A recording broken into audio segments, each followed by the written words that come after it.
montagne est à l'honneur parce que la 7e édition du Raid Pierre Harvey, ça commence demain.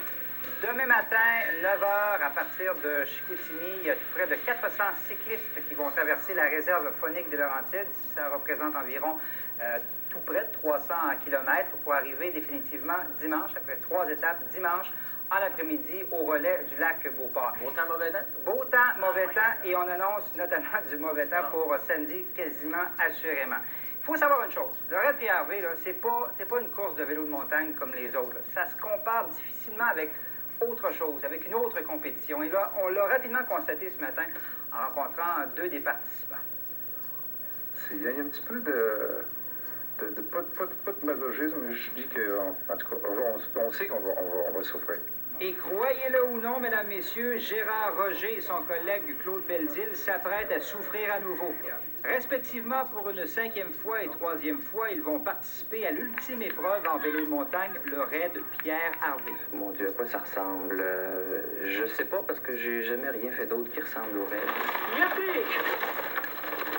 Le Raid Pierre Harvey, c'est le Paris-Dakar du vélo de montagne. 300 km en 3 jours, traversant la réserve faunique des Laurentides.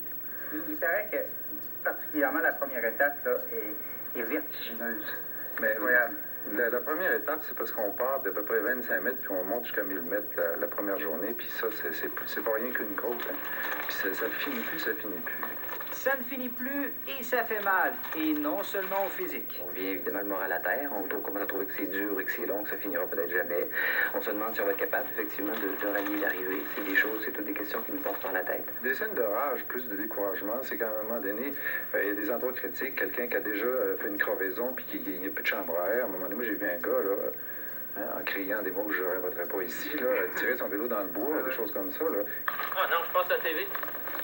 Faut être autonome, on n'a pas le droit de se faire aider, sinon on est disqualifié systématiquement. On n'a pas le droit d'avoir d'aide de personne. Il faut qu'on se répare. Vous faites quoi? On change notre chambre à air, on brise notre chaîne. Ah oui, on a tout ce qu'il faut, là. Moi, ici, j'ai tout ce qu'il me faut, changer un règlement. Vous avez dans ce petit sac-là? Ah, mon Dieu, voulez-vous que je vous le déballe? Oui. Là? Et regardez bien, vous serez particulièrement étonné de constater avec nous le nombre impressionnant d'outils que l'on peut retrouver dans ce petit sac. Premier que je déballe avec toutes les clés à laine. Hein, ça, c'est toutes les clés qui se servent sur un vélo. Une bouteille d'huile. Et ça, c'est plein de petits secrets. Toutes des petites vis, un dérive-chaîne. Ça, c'est de l'air comprimé. Quand je suis fatigué, quand il y a trop de mouches, au lieu de pomper, je mets ça dans ma roue. J'ai 40 livres là, qui se gonflent dans quelques secondes. Une chambre à air. À son arrivée dimanche au relais de lac Beauport, n'imaginez pas que Gérard Roger, qui a 55 ans, pourra se permettre de prendre un repos par la suite complet d'une semaine. OK, non. Parce que lundi matin, moi, je travaille. J'ai des étudiants qui m'attendent à 7 h du matin. Faut que je vais arriver dimanche, lundi matin, pour que je sois au boulot. Eh bien, bonne fin de semaine quand même.